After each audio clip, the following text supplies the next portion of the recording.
Hello everyone, welcome you all to अड्डा 24/7 class 9th and 10th channel. I am Saurabh Sharma और आज के session में हम पढ़ने वाले हैं angle subtended bye an arc of a circle.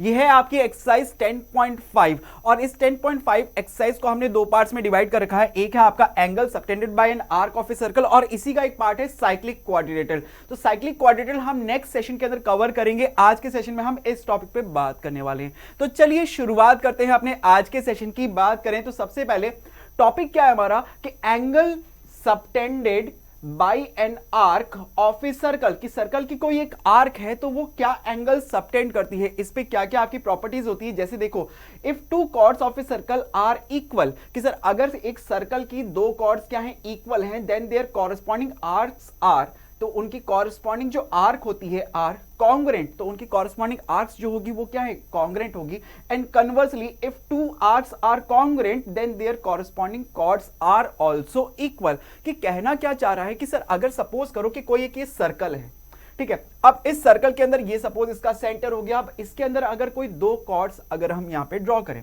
जैसे यहां पे एक ये कॉर्ड ड्रॉ करेगी, एक ये कॉर्ड ड्रॉ करेगी, तो इन कॉर्ड्स के कॉरेस्पॉन्डिंग अगर हम देखें तो इनका आर्क क्या है कि सर ये है, ये आर्क है, ये आर्क है, ये आर्क है इनका, ठीक है, ये आर्क कहलाएगा। कि सर ये क्या है, ये कॉर्ड है, तो ये कॉर्ड के कॉरेस्पॉन्डिंग ये उसका आर्क हो गया, ये इसका आर्क हो गया। अब इस सर्कल के अंदर अगर ये कहा जाता है कि सर ये जो कॉर्ड ए बी और ये कॉर्ड सी और ये डी, तो अगर ये कहा जाता है कि सर ये दोनों कॉर्ड्स इक्वल हैं, अगर ये कहा जाता है कि सर ये दोनों कॉर्ड्स इक्वल है, यानी कि कॉर्ड ए बी की लेंथ जो है वही कॉर्ड सी डी की लेंथ है, तो इनके कॉरेस्पॉन्डिंग जो आर्क है ना, इस आर्क को कैसे रिप्रेजेंट करूंगा कि सर इस आर्क ए बी और इसके ऊपर यूं इस तरह का जो हमने साइन लगा दिया, ये किसको रिप्रेजेंट करता है, आर्क ए बी को। तो इस आर्क की लेंथ इस आर्क सी डी की लेंथ के भी क्या होगी, इक्वल होगी। कि बात समझ में आई क्या कहता है कि सर अगर ये सर्कल के अंदर दो कॉर्ड्स हैं, if two chords are equal, अगर ये दोनों कॉर्ड्स इक्वल है तो इनके कॉरेस्पॉन्डिंग जो आर्क है ना वो भी इक्वल होगी। या इसका कन्वर्स अगर हम ये कहें कि दोनों आर्क इक्वल हैं, कि सर ये वाली आर्क ए बी और ये वाली आर्क सी डी अगर इक्वल है तो इनके कॉरेस्पॉन्डिंग जो कॉर्ड्स हैं वो भी क्या होगी, लेंथ में इक्वल होगी। तो इसी पे बेस देखते हैं क्या क्या थ्योरम्स आपकी कहती है। तो सबसे पहले अगर हम देखें तो आपकी थ्योरम आती है 10.8। 10.8 थ्योरम क्या कहती है, the angle subtended bye an arc at the center is double the angle subtended by its any point on the remaining part of the circle। कि सर ये कहती है कि सर अगर कोई एक आर्क है, सर्कल की कोई एक आर्क है, तो उस आर्क के थ्रू सर्कल के सेंटर पे जो एंगल सबटेंड होगा और उसी सेम आर्क के थ्रू सर्कल के ऊपर कोई भी रिमेनिंग पार्ट, सर्कल की जो रिमेनिंग पार्ट है उस पे अगर कोई एंगल सबटेंड होगा, तो उन दोनों में एक रिलेशन बता रही है कि सर्कल के सेंटर पे जो एंगल होगा वो हमेशा डबल होता है किससे, सर्कल के बाउंड्री पर के ऊपर कोई भी अगर एक पॉइंट अगर आप लेके उस पे एंगल सबटेंड कर रहे हो तो उसका डबल होता है। देखो जैसे फिगर में हम समझते हैं, जैसे यहां पे आप देखो तीन फिगर्स यहां पे आपके सामने हैं। जैसे आप अगर इस फर्स्ट वाले केस की हम बात करें, फर्स्ट से ही तीनों आपके बने हुए हैं। जैसे यहां पे देखो कि सर ये पी क्यू एक आर्क है, ये पी क्यू आर्क। अब इस पी क्यू आर्क से एक एंगल तो आपका सबटेंड हो रहा है कहां पे, कि सर ये एंगल सबटेंड हो रहा है कहां पे, सर्कल के सेंटर के ऊपर। और सेम इसी आर्क के थ्रू एक एंगल सबटेंड हो रहा है सर्कल के रिमेनिंग पार्ट के ऊपर। देखो रिमेनिंग पार्ट के ऊपर ये एंगल सबटेंड हो रहा है कि सर एक एंगल तो यहां रिमेनिंग पार्ट पे सबटेंड हो रहा है और एक एंगल यहां पे कि सर इसके इस वाले पार्ट सर्कल के सेंटर के ऊपर सबटेंड हो रहा है। तो ये जो थ्योरम है, ये थ्योरम ये बताती है कि सर ये जो सर्कल के सेंटर पे जो एंगल बन रहा है P O Q, angle P O Q, ये क्या होता है, डबल होता है। ये क्या होता है, डबल होता है किसका, सर्कल के रिमेनिंग पार्ट पे जो एंगल बना है उससे, यानी कि पी ए क्यू का डबल होता है। तो हम लिखेंगे ये ट्वाइस होता है किसका, एंगल पी ए क्यू। ठीक है, तो ये आपकी कहती है थ्योरम कि सर अगर एक आर्क से सर्कल के सेंटर के ऊपर जो एंगल बनेगा वो डबल होता है सर्कल के रिमेनिंग पार्ट पे जो एंगल बना है उससे। ठीक है, तो अब अगर मैं इसी चीज को प्रूव करना चाहता हूं तो ये चीज जो थ्योरम कहती है इसे हम बोलते हैं क्या, सर मुझे ये प्रूव करना है। तो ये हमने लिखा टू प्रूव, कि सर ये हमें प्रूव करके बताना है। तो देखो सर, अब इसे हम प्रूफ कैसे करते हैं, इसको हम सॉल्व करते हैं। देखो कैसे प्रूव हम करते हैं इसको। तो सबसे पहले देखो जरा, इसके अंदर हम क्या करते हैं सर, ये वाला ट्रायंगल को जरा देखो, या मैं इन सब चीजों को एक बार हटाता हूं। ठीक है, ये तो आपको समझ में आ गया कि सर ये क्या कह रही है थ्योरम, ये तो हमें सब समझ में आ गया। अब मैं इसे प्रूव करना चाहता हूं। तो प्रूव करने के लिए देखो जरा, आपको यहाँ पे दिख रहा है कि सर ये एक एंगल तो ये सबटेंड हो रहा है और एक एंगल ये सबटेंड हो रहा है। मैंने O से A, O और A को ज्वाइंट करती हुई एक लाइन मैंने यहाँ पे कंस्ट्रक्ट करी है। तो यहाँ पे जैसे ये लाइन हमने कंस्ट्रक्ट करी तो इससे क्या ये एक ट्रायंगल आपको दिखने लगा कि सर देखो, इस ट्रायंगल को देखो जरा, क्या ये सही है, ये ट्रायंगल आपको दिखने लगा। अब इस ट्रायंगल के अंदर हम कहते हैं कि सर ट्रायंगल की एक्सटीरियर एंगल की प्रॉपर्टी से आप कह सकते हो कि सर इस ट्रायंगल का ये वाला जो एंगल है और इस वाले एंगल, इन दोनों एंगल्स का सम इसके ऑपोजिट एक्सटीरियर एंगल के क्या होता है, इक्वल होता है। तो इन दोनों एंगल्स का सम क्या इस वाले एंगल के इक्वल होगा, इस वाले एंगल के इक्वल होगा। बात सही कही। तो देखो अब मैं इसी चीज को लिखता हूं कि सर अब मैं इसको प्रूव करने वाला हूं, इस थ्योरम को हम प्रूव करने वाले हैं। तो सबसे पहले मैंने लिखा in triangle OAQ, in triangle OAQ, इस ट्रायंगल के अंदर हम कहेंगे कि sir angle OAQ, angle OAQ plus angle OQA, angle OQA is equal to angle, बोलो इस पॉइंट को अगर आपने यहां पे कोई पॉइंट B ले रखा है तो आप कहते हो कि BOQ, एंगल BOQ किससे कहा आपने, एक्सटीरियर एंगल प्रॉपर्टी से, ट्रायंगल की exterior angle property, exterior angle property, exterior angle property से आपने ये चीज कही। क्या सेम इसी तरह से आप ये भी कह सकते हो, या उससे पहले मैं ये भी देखूं कि सर अगर इस ट्रायंगल के अंदर हम जरा गौर करें ना, तो आप अगर जरा देखो तो सर ये वाली साइड क्या इस वाली साइड के इक्वल है, बोलो तो क्यों, क्योंकि सर ये दोनों क्या है, सर्कल की रेडियस है, ये सर्कल का सेंटर, और ये दोनों पॉइंट A और Q कहां है, सर्कल की बाउंड्री पे है। तो ये OA और OQ क्या है, रेडियस को रिप्रेजेंट कर रही है, तो दोनों रेडियस इक्वल हो गई। रेडियस तो हमेशा सर्कल में इक्वल होती है, तो यानी कि सर ये दोनों अगर इक्वल है तो यानी कि इस ट्रायंगल की दो साइड्स इक्वल है। अगर दो साइड्स इक्वल होती है तो उनके ऑपोजिट एंगल्स भी क्या होते हैं, हमेशा इक्वल होते हैं। तो मैं यहां पे ये भी चीज लिख सकता हूं, since OA is equal to OQ, क्यों, क्योंकि ये क्या है, रेडियस है, रेडियस है, तो इनके ऑपोजिट एंगल्स जो है वो भी इक्वल होंगे, यानी कि angle OAQ is also equal to angle OQA। अगर यही चीज मैं इस वाली इक्वेशन के अंदर पुट कर दूं तो यहां से आपके पास आ जाएगा कि यहां से इससे मैं लिख सकता हूं, सो हियर इन दोनों एंगल्स, ये दोनों जब इक्वल हो गए तो इन दोनों को लिख सकता हूं sir twice of angle OAQ is equal to angle BOQ लिखा जा सकता है। इसी इक्वेशन नंबर सपोज हमने 1 कह दिया। सेम इसी तरह से अगर हम जरा इस वाले ट्रायंगल को भी देखें कि सर इस वाले ट्रायंगल को भी देखो जरा, इस वाले ट्रायंगल में भी हम देखें तो हम कहेंगे सर इसमें भी सेम एक्सटीरियर एंगल की प्रॉपर्टी से हम कहेंगे सर ये वाला जो एंगल है और ये वाला जो एंगल है, इन दोनों एंगल्स का सम क्या इसके इस वाले एक्सटीरियर एंगल के इक्वल होगा, बोलो सही। तो सिमिलरली अगर हम यहां पे लिखें,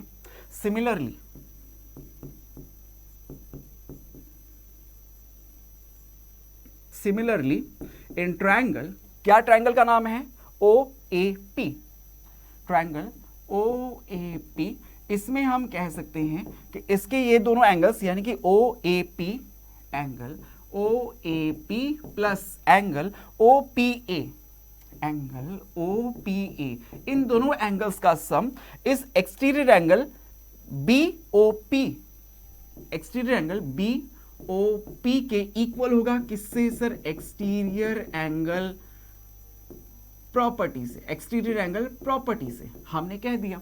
अब सेम यहां पे भी वही चीज कि सर ये वाली साइड जो है ना इसकी, ये वाली साइड वो इस वाली साइड के इक्वल होगी, क्योंकि ये दोनों क्या है, रिप्रेजेंट कर रही है रेडियस को। तो अगर ये दोनों साइड्स इक्वल है तो ये वाला एंगल इस वाले एंगल के इक्वल होगा, दोनों एंगल्स भी इक्वल होंगे, ऑपोजिट एंगल्स भी इक्वल होंगे। तो सिमिलरली आप इसमें लिखोगे since OA is equal to OP both are radius, radius of circle, so इनके ऑपोजिट एंगल्स, यानी कि sir angle OAP is also equal to angle OPA। अगर ये वैल्यू मैंने यहां पे पुट कर दी कि सर ये OAP OPA के इक्वल है, तो इन दोनों को ऐड करके मैं ट्वाइस ऑफ एंगल OAP लिखा जा सकता है। तो सर यहां से हम लिख सकते हैं सो एंगल OAP इसका twice is equal to angle BOP। इसको इक्वेशन नंबर 2 दे दिया। अब इन दोनों इक्वेशंस को अगर हम ऐड कर दें, देखो जरा इन दोनों इक्वेशंस को अगर हम ऐड कर दें तो हमारे पास क्या आएगा कि सर अगर इन दोनों इक्वेशंस को ऐड कर दिया जाए फ्रॉम, हम लिखते हैं फ्रॉम इक्वेशन 1 एंड 2, दोनों इक्वेशन को हमने ऐड कर दिया, तो राइट हैंड पार्ट के अंदर राइट हैंड पार्ट ऐड होगा, लेफ्ट हैंड साइड के अंदर लेफ्ट हैंड साइड ऐड होगी। तो यहां से लिखोगे सर अगर दोनों को ऐड किया जाए तो ट्वाइस ऑफ एंगल OAQ, देखो इसके लेफ्ट LHS में क्या लिखा हुआ है, twice of angle OAQ and twice of angle OAP, इन दोनों का sum angle BOQ plus angle BOQ, कितने एंगल BOQ हो गए sir, twice of angle BOQ लिखा जा सकता है, करेक्ट है। अब आपने देखा सर इन दोनों में से अगर आपने 2 कॉमन ले लिया, 2 अगर यहां से कॉमन निकाल लिया, ये कॉमन निकाल लिया और ये हो गया आपके पास angle OAQ plus angle OAP is equal to twice of angle BOQ। अब जरा देखो इसके अंदर कि OAQ प्लस OAP कि सर OAQ प्लस OAP इन दोनों एंगल्स को कंबाइन फॉर्म में क्या मैं एंगल PAQ कह सकता हूं, तो मैं इसमें लिख सकता हूं twice of angle PAQ is equal to twice of angle, अच्छा ये BOQ, sorry just a moment, इसको जरा करेक्ट करो कि ये ट्वाइस ऑफ कैसे हो गया, ये BOQ प्लस BOP है ना, 2 डिफरेंट एंगल्स हैं, जस्ट ए मोमेंट, इसको दोनों को ऐड कर रहे हो तो यहां पे आ जाएगा एंगल BOQ प्लस एंगल, इधर एंगल क्या है BOP, और इन दोनों को देखो जरा ऐड करके कि सर ये BOQ ये वाला एंगल और BOP ये वाला एंगल, इन दोनों को ऐड करके मैं कह सकता हूं एंगल POQ कहा जा सकता है। तो ये 2 यहां से ये हम हटाते हैं और इस जगह लिख देते हैं एंगल POQ, एंगल क्या POQ आपने लिख दिया इसकी जगह एंगल POQ। और क्या हमें यही प्रूव करके दिखाना था, क्या हमें यही प्रूफ करना था कि एंगल POQ जो है वो ट्वाइस ऑफ एंगल PAQ के इक्वल होता है। तो देखो हमने ये प्रूफ भी कर दिया, क्या हमने इसे प्रूफ कर दिया, बिल्कुल इजीली आपने इसको प्रूफ कर दिया। समझ में आया कि तो हम इस थ्योरम के जरिए ये समझते हैं कि सर अगर कोई सेम आर्क है, इस सेम आर्क से सर्कल के सेंटर पे जो एंगल बनेगा वो सर्कल के रिमेनिंग पार्ट पे जो एंगल बना है उससे क्या होता है, हमेशा डबल होता है। सेम इसी लॉजिक पे हम यहां पे देख सकते हैं कि ये जो आपका आर्क है ये कैसा है, माइनर आर्क। इस केस में ये जो आर्क है ये कैसी है, semi circle.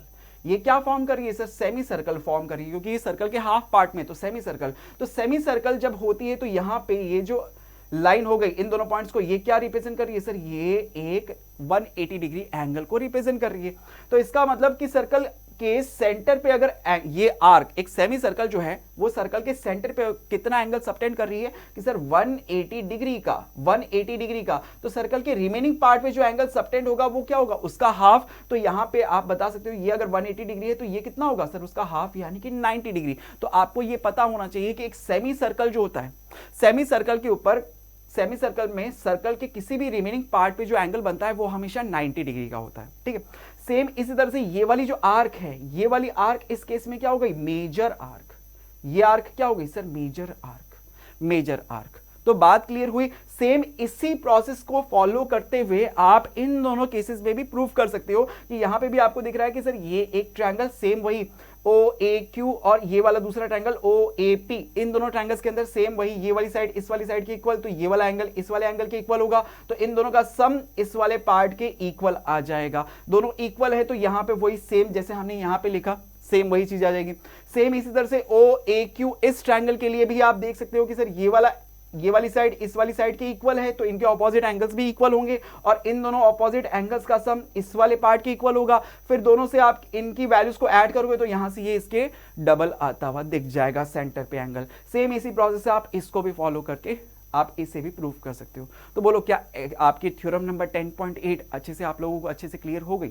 Theorem number 10.8 clear. चलिए आगे बढ़ते हैं, नेक्स्ट थ्योरम पे बात करते हैं। तो नेक्स्ट थ्योरम आपकी क्या कहती है? The angle in the same segment of a circle are equal. कि sir angles in the same segment, कि सर्कल के एक सेम सेगमेंट के अंदर अगर दो एंगल्स फॉर्म हो रहे हैं तो वो दोनों एंगल्स क्या होते हैं? इक्वल होते हैं। देखो डायग्राम से समझते हैं इसको, कि जैसे देखो ये एक सर्कल है, ठीक है, ये एक सर्कल है और इस सर्कल की ये आर्क हो गई, PQ क्या हो गई? आर्क हो गई। अब PQ आर्क के थ्रू, भाई सेगमेंट में एंगल बन रहे हैं ना, तो PQ एक आर्क हो गई। इस PQ आर्क के थ्रू एक एंगल सर्कल के ऊपर यहां पे इस सेगमेंट में यहां पे सबटेंड हो रहा है, ये एंगल सबटेंड हो रहा है।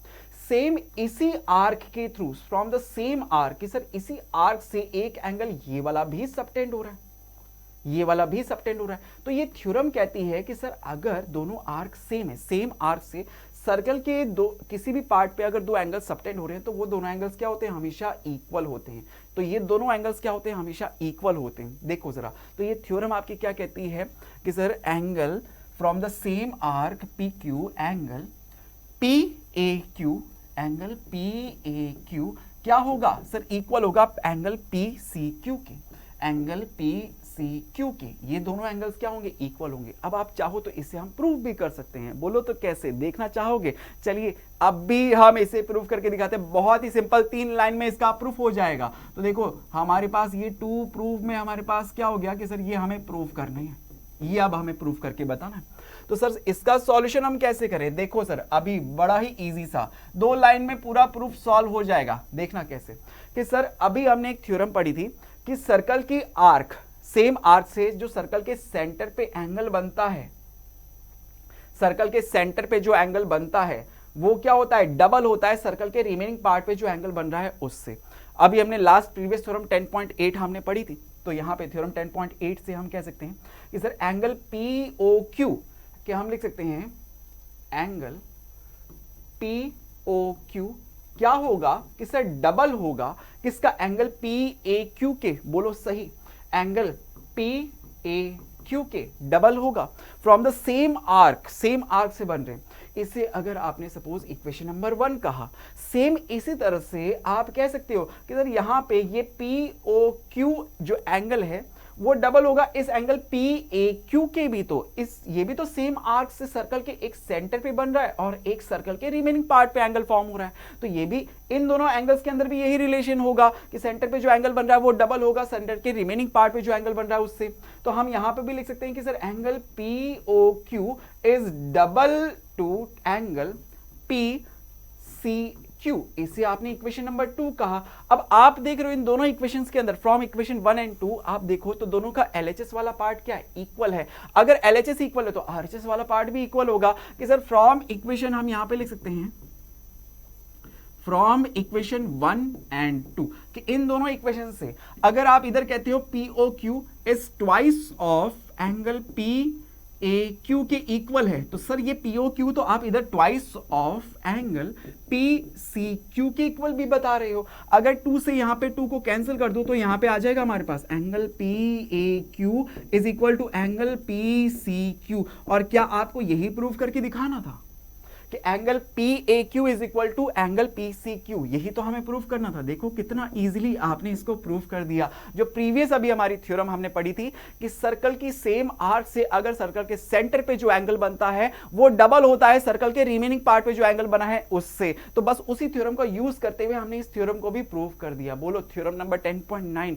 याद हो गई? तो ये सब चीजें आपको याद भी होनी चाहिए बच्चों। थ्योरम्स का आपको इंप्लीमेंट भी करना होता है जब क्वेश्चंस आप इनके सॉल्व करते हो। कि सर्कल की सेम आर्क से सर्कल के ऊपर अगर कोई भी 2 एंगल्स आप बनाओगे तो वो दोनों एंगल्स हमेशा क्या होते हैं? इक्वल होते हैं। अगर मैं यहां पे इसी आर्क के थ्रू सपोज करो कि सर अगर इसी आर्क के थ्रू अगर मैं एक एंगल यहां पे फॉर्म करता, सपोज इस तरह से फॉर्म कर रहा होता, तो ये एंगल भी क्या होता है, इन एंगल्स के इक्वल होगा। कोई भी एंगल कहीं पे भी आप फॉर्म कर दो कि सर अगर मैं यहां पे एंगल फॉर्म करता, सेम आर्क आप देख रहे हो, सेम आर्क से ही बन रहे हैं ये दोनों एंगल्स, तो ये एंगल भी क्या होता है, ये चारों एंगल्स आपस में इक्वल होते हैं। समझ में आ रही बात, देख रहे हो। और भी अगर आप यहां पे बना सकते हो कि सर यहां पे मान लो कि मैं यहां पे एंगल फॉर्म करता, ये वाला एंगल फॉर्म करता, तो ये भी सर्कल की सेम आर्क से ही बन रहे हैं सर्कल के रिमेनिंग पार्ट पे, तो ये भी हमेशा क्या होंगे, इक्वल ही होंगे। बात क्लियर, तो ये थ्योरम भी आपको क्लियर हुई। इन सब थ्योरम्स का आपको यूज करना पड़ेगा, जो इनके रिजल्ट्स है ना, इन सब रिजल्ट्स का आपको यूज करना पड़ेगा क्वेश्चंस के अंदर।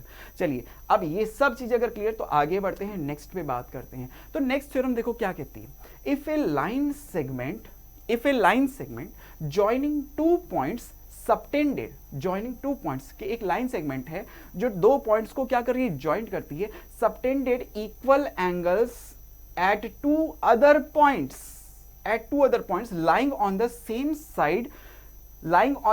side of the line containing the line segment, the 4 points lies on the circle or they are also concyclic।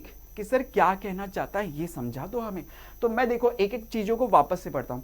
If a line segment joining two points, कि सर अगर मैं कोई भी दो पॉइंट्स ले लूं, जैसे सपोज कि एक पॉइंट ये आपने ले लिया और एक पॉइंट मैंने ये ले लिया, अब इन दो पॉइंट्स को ज्वाइंट करने वाली ये लाइन सेगमेंट, ठीक है, नाम दे दिया सर इस पॉइंट को सपोज ए, इस पॉइंट को सपोज नाम दे दिया आपने बी। तो क्या कहता है कि if a line segment joining two points, इन दो पॉइंट्स को ज्वाइन करने वाली line segment subtended equal angle at two other points lying on the same side, कि सर इस लाइन के सेम साइड में अगर कोई भी दो पॉइंट्स लेता हूं, उन दोनों पॉइंट्स पे सेम एंगल अगर सबटेंड कर रही है, अब आप सेम साइड हो सकता है नीचे की तरफ ले लो, हो सकता है आप ऊपर की तरफ ले लो, कि सर ऊपर की तरफ अगर मैं कोई भी दो पॉइंट सेलेक्ट करता हूं, सपोज कि एक पॉइंट मैंने ये वाला ले लिया और एक पॉइंट सपोज मैंने ये वाला ले लिया, कोई भी दो पॉइंट्स मैंने ले लिए, ठीक है, नाम दे दिया सपोज इस पॉइंट को सी, इस पॉइंट को नाम दे दिया सपोज डी। अब ये जो लाइन सेगमेंट है, जो एंगल वो सी पे सबटेंड कर रही है, सी पॉइंट पे सबटेंड करती है, सेम वही एंगल वो डी पॉइंट के ऊपर भी सबटेंड कर रही है। कि सर ये वाला जो एंगल बन रहा है ना, वो इस वाले एंगल के इक्वल है। अगर ऐसा होता है तो ये चारों पॉइंट्स जो है ना, ये चारों पॉइंट्स कहां होंगे, एक सर्कल के ऊपर होंगे। कहां होंगे, सर्कल के ऊपर होंगे। कि क्या होगा, क्या कहता है, अगर ये कंटेन करता है then line segment the 4 points lies on a circle, कि ये चारों पॉइंट्स कहां पे होंगे सर, एक सर्कल के ऊपर होंगे। अगर इन चारों पॉइंट्स को देखा जाए तो ये चारों के चारों पॉइंट्स कहां होंगे, एक सर्कल के ऊपर होंगे। बात क्लियर हुई। ये थ्योरम ये कहती है, ये थ्योरम कहती है ये कॉनसाइक्लिक, चारों पॉइंट्स क्या कहलाए जाएंगे, कॉनसाइक्लिक। ठीक है बच्चों, तो ये थ्योरम आपकी 10.10। ये अब हम बात करते हैं इन्हीं थ्योरम्स पे बेस्ड क्वेश्चंस की। तो चलिए शुरुआत करते हैं क्वेश्चन से। देखो इन फिगर, ये आपको एक फिगर दिया हुआ है, in figure A B C are the 3 points on the circle. ये सर ये मुझे फिगर दिया हुआ है जिसमें ए बी और सी ये 3 पॉइंट्स हैं, lie on a circle with centre O. Angle B O C की वैल्यू दी हुई आपको 30 डिग्री। तो देखो एंगल बी ओ सी, ये वाला पार्ट, ये वाला एंगल आपको दिया हुआ है कितने डिग्री का, 30 डिग्री का। एंगल ए ओ बी की वैल्यू आपको दी हुई है कितनी, 60 degree. Angle A O B ये आपको दिया हुआ है, ये वाला एंगल कितना, 60 डिग्री का। आपको बोलता है if D is a point on the circle other than the arc A B C, कि सर इस आर्क ए बी सी के अलावा सर्कल के ऊपर कोई एक पॉइंट है डी, इसके रिमेनिंग पार्ट पे कोई एक पॉइंट है ये डी। तो आपसे बोलता है find angle A D C, आपको एंगल ए डी सी ये वाला एंगल फाइंड करना है। बोलो कर दोगे क्या, बोलो कर सकते हो क्या, कितना इजी। जरा देखो अगर आप गौर करके देखो तो सर ये सर्कल की क्या हो गई, आर्क हो गई। एसी क्या है, सर्कल की आर्क है, और इस आर्क से सर्कल के सेंटर, ये ओ क्या है, सर्कल का सेंटर, तो इस सेंटर के ऊपर एक एंगल सबटेंड हो रहा है कितने डिग्री का, कितने डिग्री का सर, ये वाला पार्ट 30 डिग्री का है, ये वाला पार्ट 60 डिग्री का है। तो टोटल एंगल जो बना, angle A O C, angle A ओ सी कितने डिग्री का हो गया sir, 30 degree plus 60 degree which is equal to 90 degree कह सकते हैं। तो ये जो एंगल बन रहा है कहां, इस आर्क से सर्कल के सेंटर के ऊपर, तो हमें पता है सेम आर्क से सर्कल के रिमेनिंग पार्ट पे ये वाला एंगल भी तो बन रहा है कि सर ये वाला जो एंगल बन रहा है सर्कल के रिमेनिंग पार्ट पे बन रहा है। इन दोनों में रिलेशन अभी हमने थ्योरम में पढ़ा था कि सर सेम आर्क से सर्कल के सेंटर पे जो एंगल बनता है वो डबल होता है सर्कल के रिमेनिंग पार्ट वाले एंगल से। यानी कि सर ये वाला एंगल अगर 90 डिग्री का है तो ये वाला इसका क्या होगा, हाफ होगा। तो मैं कह सकता हूं कि angle ADC, angle ADC is equal to half of angle AOC, angle AOC। बोलो एंगल AOC की वैल्यू तो आपने पहले ही कैलकुलेट कर रखी 90 डिग्री, तो बोलो इसका हाफ कर दोगे तो क्या आपके पास आ जाएगा 45 डिग्री। ये इसका आंसर। बोलो कितना बच्चों वाला सवाल था। अगर आपको थ्योरम याद है तो ये क्वेश्चन कितना इजीली आप इन क्वेश्चंस को हैंडल कर सकते हो कि सर यार डायग्राम में आपको सब चीजें क्लियर कि सर ये देखो ये पूरा का पूरा एंगल सेंटर पे इस एक आर्क से सर्कल के सेंटर पे पूरा का पूरा जो एंगल बन रहा था वो 90 डिग्री का था, 90 डिग्री का था। अगर 90 डिग्री का है तो सर्कल के रिमेनिंग पार्ट पे जो एंगल बनेगा ना सर वो क्या होगा, उसका हाफ। तो ये वाला एंगल कितना आ गया सर 45 डिग्री। यही तो हमें कैलकुलेट करना था। बच्चों की तरह आप इस क्वेश्चन को कर सकते हो। हुआ सॉल्व, क्वेश्चन नंबर 1 सॉल्व। आगे बढ़ते हैं, अगले क्वेश्चन पे बात करते हैं। तो देखो नेक्स्ट क्वेश्चन क्या कहता है, if a chord of a circle is equal to the radius of the circle. कि अब की बार क्या कह रहा है कि सर सर्कल की कोई कॉर्ड है और उसकी जो लेंथ है वो उसकी रेडियस की क्या है, सर्कल की रेडियस की क्या है, इक्वल है। ठीक है, डायग्राम पे भी अभी हम बात करेंगे। Find the angle subtended by the chord. कि sir angle subtended by the chord at the point on the minor arc and also at a point on the major arc. कि सर देखो diagram में समझो कि ये क्या कहना चाहता है कि सर हमें कह रहा है कि ये कोई सर्कल है, ये सपोज इसका सेंटर हो गया और इसके अंदर जो ये इसकी कॉर्ड है AB क्या है, सर्कल की कॉर्ड, और ये जो कॉर्ड है ना ये सर्कल की रेडियस के इक्वल है। ये मुझे क्वेश्चन में दिया हुआ है। देखो the chord of a circle is equal to the radius, कि वो इसकी रेडियस के इक्वल है। यानी कि सर AB इसकी रेडियस OA, इसकी रेडियस OB, क्या ये तीनों इक्वल आपको गिवन है, आपको दिया हुआ है। तो लिखूं सर यहां पे कि मुझे ये गिवन है, ये मुझे गिवन है कि sir OA is equal to OB is equal to AB। ये मुझे गिवन है, ये मुझे दिया हुआ है। अगर ये तीनों साइड्स इक्वल हैं तो आप जरा एक चीज गौर कर रहे हो कि सर ये तीनों साइड्स को मिला के क्या बनता है, एक ट्रायंगल AOB। और तीनों साइड्स जब उस ट्रायंगल की इक्वल है तो ऐसे ट्रायंगल को आप क्या कहोगे कि सर ये तो एक इक्विलेटरल ट्रायंगल है। कैसा ट्रायंगल है सर, एक इक्विलेटरल ट्रायंगल है। तो मैं यहां से ये भी बोल सकता हूं, सो ट्रायंगल AOB कैसा ट्रायंगल है, एक इक्विलेटरल ट्रायंगल है, इक्विलेटरल ट्रायंगल है, एक इक्विलेटरल ट्रायंगल है, इज एन इक्विलेटरल ट्रायंगल। अब इक्विलेटरल ट्रायंगल्स में तीनों साइड्स इक्वल होती है, साथ ही उसके एंगल्स, सभी एंगल्स कितने डिग्री के होते हैं सर, कोई भी एंगल ले लो, एक इक्विलेटरल ट्रायंगल के सब एंगल्स जो होते हैं ना, ऑल एंगल्स आर 60 डिग्री। तो अगर हमसे पूछा जाएगा तो हम बोलेंगे सर ये वाला एंगल 60 डिग्री का, ये वाला एंगल 60 डिग्री का, ये वाला एंगल भी 60 डिग्री का। बात क्लियर। तो मैं लिख सकता हूं angle AOB, angle AOB is equal to 60 degree. Clear, बात क्लियर। चलिए बहुत बढ़िया, ये अगर क्लियर हो गया तो अब आप बोलोगे कि सर मुझसे क्वेश्चन ये पूछता है, क्वेश्चन मुझसे क्या पूछ रहा है, जरा ये भी चीज आपको क्लियर होनी चाहिए कि मुझसे पूछ रहा है कि ये जो कॉर्ड है ना, इस कॉर्ड से सर्कल के माइनर आर्क, एक तो माइनर आर्क ये वाली, माइनर आर्क ये वाला है, इस माइनर आर्क पे कितना एंगल सबटेंड हो रहा है, और इसी कॉर्ड से सर्कल की मेजर आर्क ये वाली, इस पे कितना एंगल सबटेंड हो रहा है। इन दोनों की वैल्यूज मुझे कैलकुलेट करने के लिए बोल रहा है। देखो यही तो बोल रहा है, a point on the subtended by, find the angle subtended by the chord. कि सर इस कॉर्ड जो है ये कितना एंगल सबटेंड कर रही है on the minor arc and also on the major arc. तो अगर हम देखें तो सर ये माइनर आर्क है, माइनर आर्क छोटी वाली आर्क, तो ये वाली माइनर आर्क पे कितना एंगल सबटेंड करेगी ये कॉर्ड, और मेजर आर्क के ऊपर कितना एंगल सबटेंड करेगी ये कॉर्ड। ये दोनों फाइंड करने हैं मुझे एंगल। तो देखो जरा कि सर सबसे पहले अगर हम देखें तो ये कॉर्ड है और इससे सर्कल के सेंटर के ऊपर जो एंगल सबटेंड हो रहा है दैट इज कितना है सर, वो कितना है 60 डिग्री का। ये एंगल 60 डिग्री का है, आपने लिखा है ना एंगल 60 डिग्री। तो इसी कॉर्ड से सर्कल के रिमेनिंग पार्ट पे जो एंगल सबटेंड होगा वो क्या होगा, इस सेंटर वाले एंगल का हाफ। तो हम लिख सकते हैं एंगल यहां पे एंगल ADB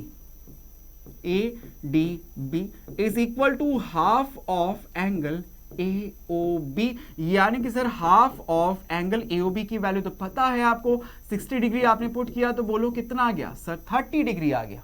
तो ये वाला एंगल आपने फाइंड कर दिया कि सर ये कौन सा एंगल हो गया, मेजर आर्क पे। ये कौन सा एंगल हो गया, angle on major arc, angle on major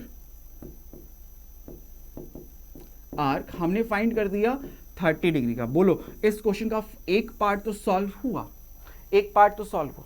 अच्छा कि सर अब देखो, अगर हम यहां पे ये चीज जरा नोट करें, आप जरा ये चीज नोट करो कि सर ये पॉइंट A सर्कल के ऊपर है, ये पॉइंट C सर्कल के ऊपर है, ये पॉइंट B सर्कल के ऊपर है, और ये पॉइंट D ये भी पॉइंट का है, सर्कल के ऊपर है। तो चारों पॉइंट्स अगर सर्कल के ऊपर है तो ये सर्कल कैसा हुआ, एक कैसा हुआ, कैसा हुआ साइक्लिक क्वाड्रिलेटरल। क्या कहेंगे इसे, साइक्लिक क्वाड्रिलेटरल। देखो साइक्लिक क्वाड्रिलेटरल के बारे में वैसे हम नेक्स्ट सेशन में भी पढ़ने वाले, थोड़ा सा इसके बारे में यहाँ पे इस क्वेश्चन के अंदर यूज हुआ है तो इस चीज को भी हम रिमाइंड कर लेते हैं कि अगर किसी क्वाड्रिलेटरल के, सबसे पहली बात तो देखो जरा ACBD, क्या ये क्वाड्रिलेटरल है? सर क्वाड्रिलेटरल क्या होता है, जिसमें 4 साइड्स होती हैं। तो देखो ना इसमें 4 साइड्स हैं, AC BC BD और AD, 4 साइड्स है। तो 4 साइड से फॉर्म होने वाला ये क्वाड्रिलेटरल है जिसके चारों के चारों vertex, all the 4 vertex are on the circle. कि चारों वर्टेक्स कहां है, 4 वर्टेक्स कहां है सर, एक सर्कल के ऊपर हैं। तो ऐसे क्वाड्रिलेटरल को हम क्या कहते हैं, साइक्लिक क्वाड्रिलेटरल। और साइक्लिक क्वाड्रिलेटरल की प्रॉपर्टी क्या कहती है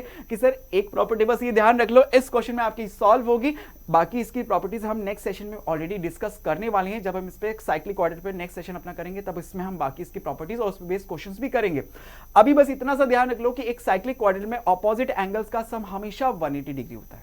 क्या कहा, एक साइक्लिक क्वाड्रिलेटरल के अंदर ऑपोजिट एंगल्स का सम हमेशा कितना होता है, 180 डिग्री होता है। तो सीधी सी बात हो गई सर, इसका मतलब तो ये हुआ कि सर साइक्लिक क्वाड्रिलेटरल के अंदर ये वाला जो एंगल बन रहा है ना, ये वाला एंगल और ये वाला एंगल, इन दोनों एंगल्स का सम कितना होगा, 180 डिग्री का। क्योंकि ACBD क्या है, एक साइक्लिक क्वाड्रिलेटरल है। तो मैं यहां पे लिखूंगा since ACBD is a cyclic quadrilateral, एक साइक्लिक क्वाड्रिलेटरल है। So angle ACB plus angle ADB, इन दोनों का सम कितना होगा सर, 180 डिग्री होगा। अब इस एंगल ADB की वैल्यू तो आपको पता है 30 डिग्री, तो यहां पे अगर पुट किया तो angle ACB plus 30 degree is equal to कितना आ गया, 180 डिग्री। इस 30 डिग्री को उधर आपने ट्रांसफर कर दिया तो बोलो एंगल ACB की वैल्यू आ गई आपके पास 150 डिग्री, कैलकुलेट कर दिया। और ये जो एंगल है ये कहां पे है कि सर ये इस कॉर्ड के माइनर आर्क के ऊपर है। तो हमने ये माइनर आर्क पे भी एंगल कैलकुलेट कर दिया, angle on minor arc is equal to 150 degree.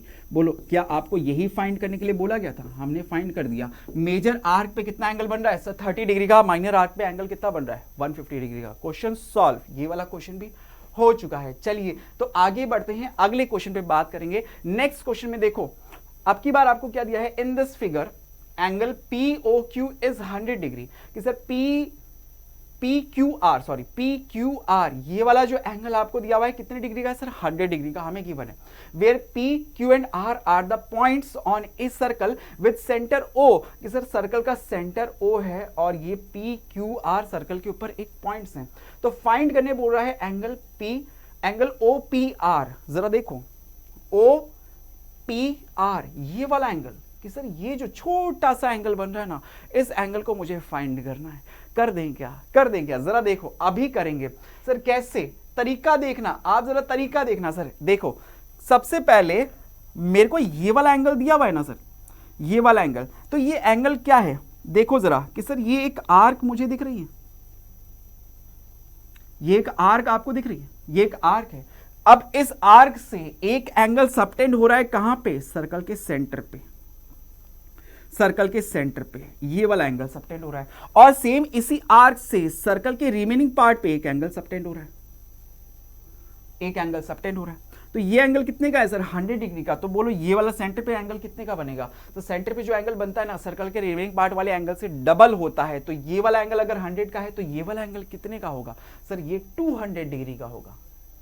कितने डिग्री का होगा सर? 200 डिग्री का। बात क्लियर हुई? तो मैं इस एंगल POR को क्या कहूंगा सर? ये नीचे से बन रहा है ना, इसलिए इसको रिफ्लेक्स एंगल कहा जाएगा। तो हम कहेंगे रिफ्लेक्स, हम यहां पे लिख सकते हैं रिफ्लेक्स एंगल POR कितने डिग्री का आया सर? 200 डिग्री का। बात क्लियर? लेकिन मुझे तो क्या करना है सर? ये वाला एंगल फाइंड करना है ना, ये वाला एंगल फाइंड करना है। तो ये एंगल किसके अंदर दिख रहा है? इस ट्रायंगल, देखो जरा, इस छोटे से ट्रायंगल OPR के अंदर दिख रहा है। अब इस ट्रायंगल के अंदर अगर आप बोलो तो सर इसमें अगर ये पॉइंट अगर हम देखें, इस पॉइंट के चारों तरफ टोटल एंगल कितने डिग्री का होता है? 360 डिग्री का। तो अगर ये वाला पार्ट 200 डिग्री का है तो क्या आप इस वाले पार्ट के एंगल को बता सकते हो कि सर ये वाला एंगल कितना होगा? 360 में से माइनस कर दो सर 200 को, तो हमारे पास एंगल POR आ जाएगा।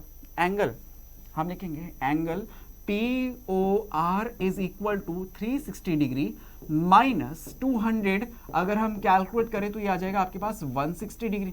तो अब बात करेंगे सर इस ट्रायंगल POR में, इन ट्रायंगल POR, इस ट्रायंगल POR के तीनों एंगल्स का सम, कि सर इस angle POR plus angle OPR plus angle ORP, इन तीनों एंगल्स का सम कितना होगा सर? एक ट्रायंगल के 3 एंगल्स का सम होता है हमेशा 180 डिग्री। अब ये वाला एंगल POR की वैल्यू तो आपको पता है कि सर कितनी? 160 डिग्री। तो यहां पे अगर हम पुट करें तो सर ये 160 degree plus angle OPR plus angle ORP is equal to 180 degree. तो यहां से आप बोलोगे सर ये 160 उधर जाके माइनस हो जाएगा, तो angle OPR plus angle ORP is equal to कितना आ जाएगा सर? 20 डिग्री। इसे आपने सपोज इक्वेशन नंबर 1 कह दिया, इसे आपने इक्वेशन नंबर 1 कह दिया। अब आप जरा देखो सर इस ट्रायंगल की ये वाली साइड OP क्या इस वाली साइड OR के इक्वल होगी? बोलो तो क्यों? क्योंकि सर ये दोनों क्या है? रेडियस है। और जब एक ट्रायंगल की दो साइड्स इक्वल आ गई तो उनके ऑपोजिट एंगल्स भी क्या होंगे सर? इक्वल होंगे। तो हम लिख सकते हैं सर इसमें सिंस, हम यहां पे लिख सकते हैं since OP is equal to OR, so इसका मतलब angle OPR is also equal to angle ORP। दोनों एंगल्स इक्वल होंगे। इसको अगर आपने इक्वेशन नंबर 2 कहा तो देखो मुझे फाइंड क्या करना है सर? Angle OPR। तो angle OPR from equation 1 and 2, from equation 1 and 2, इन दोनों इक्वेशन से आप लिख सकते हो कि सर ये पहले तो एंगल OPR, इसकी वैल्यू फाइंड करनी है OPR प्लस एंगल ORP। क्या इस ORP की जगह भी एंगल OPR लिखा जा सकता है? Is equal to 20 degree. देखो angle OPR plus angle OPR, कितने एंगल OPR हो गए? Twice of angle OPR is equal to 20 degree. तो बोलो यहां से आपके पास एंगल OPR की वैल्यू कितनी आ गई सर? 10 डिग्री। कैलकुलेटेड, आंसर तैयार। क्या यही आपको कैलकुलेट करना था? हमने कर दिया। देखा सर कितना आसानी से डायग्राम में क्वेश्चन सॉल्व। सर ये वाला एंगल 100 का दिया हुआ था तो इसके सेंटर पे जो एंगल बनेगा वो 200 का हो जाएगा, डबल हो गया। अगर ये डबल का हो गया तो ये अंदर वाला एंगल कितने का आएगा सर? 360 में से माइनस कर दिया, 160 डिग्री का आया। अब आपने कहा सर ये तो ट्रायंगल है, ट्रायंगल की दो साइड्स इक्वल है, तो अगर इस एंगल को सपोज दिमाग में अगर आप सॉल्व कर रहे होते तो आप बोलते सर ये वाला एंगल x, तो ये वाला एंगल भी x plus 160 is equal to 180। Solve करते x की वैल्यू निकालते आपके पास 10 डिग्री, आंसर आ जाता। यहां पे हमने x लेट नहीं किया, लेकिन अगर इसी क्वेश्चन को आप डायग्राम में सॉल्व कर रहे होते तो आप तुरंत इसको सॉल्व कर सकते थे। ठीक है, तो ये वाला क्वेश्चन भी सॉल्व। चलिए बढ़ते हैं आगे नेक्स्ट क्वेश्चन की तरफ। अगला क्वेश्चन क्या कहता है? देखो जरा, ये भी अपने आप में बहुत ही इजी सा क्वेश्चन है। देखो इन दिस फिगर आपको ABC एंगल की वैल्यू दी हुई है 69 डिग्री कि सर ABC ये कंप्लीट एंगल आपको दिया हुआ है 69 डिग्री। ACB एंगल की वैल्यू दी हुई है 31 डिग्री। तो ACB जरा गौर करो, देखो इन क्वेश्चंस के अंदर क्या होता है कि आपको ACB वाला मतलब ये वाला पार्ट सिर्फ ये वाला पार्ट, इसमें ऊपर वाला एंगल एडेड नहीं है, ठीक है। तो इसकी वैल्यू आपको दी हुई है 31 डिग्री। आपसे पूछता है BDC की वैल्यू बताओ, तो BDC इस वाले एंगल की वैल्यू आपको फाइंड करनी है। कर दें? देखो सर कैसे, कि सर देखो अगर ये वाला एंगल ABC 69 का है, तो ACD 31 डिग्री का है, तो ये ट्रायंगल ABC के अंदर क्या मैं इस एंगल A को फॉर्म कर सकता हूं, इसकी वैल्यू फाइंड कर सकता हूं? तो कर दो फटाफट से। तो मैं लिखूंगा कि इन ट्रायंगल ABC हम कह सकते हैं सर इसके all angles, angle ABC plus angle ACB plus angle BAC, इन तीनों का सम कितना होगा सर? 180 डिग्री होगा, ठीक है। अब ABC की वैल्यू आपको दी हुई है 69 डिग्री, ठीक है, प्लस ACB की वैल्यू आपको दी हुई है 31 डिग्री, लिखा आपने, और एंगल BAC मुझे फाइंड करके बताना है पहले से, तो ये 180 डिग्री यहां पे लिखा है इसके इक्वल। बोलो 69 प्लस 31 कितना हो गया? कि सर अगर इनको ऐड करूंगा 70 हो गया, 30 100 हो जाएगा। 100 अगर आपने लिखा, ये कितना हो गया? 90 100, ठीक है। तो आप 100 उधर से माइनस करोगे तो एंगल BAC की वैल्यू आपके पास आएगी कितनी? 180 degree minus 100 degree, that is equal to angle BAC is equal to कितना आ जाएगा सर? 80 डिग्री। बोलो करेक्ट। तो ये एंगल मैंने फाइंड कर दिया सर, ये वाला एंगल जो है ना 80 डिग्री का हो गया। अब जरा देखें सर यहाँ पे गेम कैसे बनेगा। मुझे ये एंगल नहीं चाहिए था, मुझे तो एंगल ये वाला फाइंड करना था। आपने फिर ये वाला क्यों किया? क्योंकि सर देखो ये सर्कल की एक आर्क है और इस आर्क से सर्कल के रिमेनिंग पार्ट पर दो एंगल्स बन रहे हैं, एक ये वाला एंगल और एक ये वाला एंगल। तो क्या ये दोनों एंगल्स इक्वल होंगे? सर अभी तो हमने थ्योरम पढ़ा था कि सेम आर्क से सर्कल के रिमेनिंग पार्ट पे कोई भी एंगल आप फॉर्म कर लो, हमेशा वो एंगल्स क्या होते हैं? इक्वल होते हैं। तो इसका मतलब ये सेम आर्क BC से बनने वाले दो एंगल्स हैं, BAC और BDC, दोनों इक्वल होंगे। तो हम यहां पे लिख देंगे since BAC angle BAC is equal to angle BDC, angle BDC। क्यों? क्योंकि from the same arc, from same arc, angle from same arc, from same arc BC, same arc BC से फॉर्म हो रहे हैं, तो ये दोनों एंगल्स इक्वल हो गए। सो हम बता सकते हैं एंगल BDC की value, BDC is equal to BAC की वैल्यू कितनी है सर? 80 डिग्री। तो इसकी वैल्यू भी कितनी आ जाएगी सर? 80 डिग्री। आंसर तैयार। बोलो बातों बातों में इस क्वेश्चन को भी आपने सॉल्व कर दिया। कितना इजी बन गया, कितना इजी बन गया। ये वाला क्वेश्चन भी सॉल्व हो चुका है। चलिए आगे बढ़ते हैं, नेक्स्ट क्वेश्चन देखते हैं। नेक्स्ट क्वेश्चन क्या कहता है? अब देखो इस क्वेश्चन को भी आप डायग्राम में भी सॉल्व कर सकते हो, बाकी मैं अभी सॉल्व करके भी दिखाता हूं इसका प्रोसेस पूरा।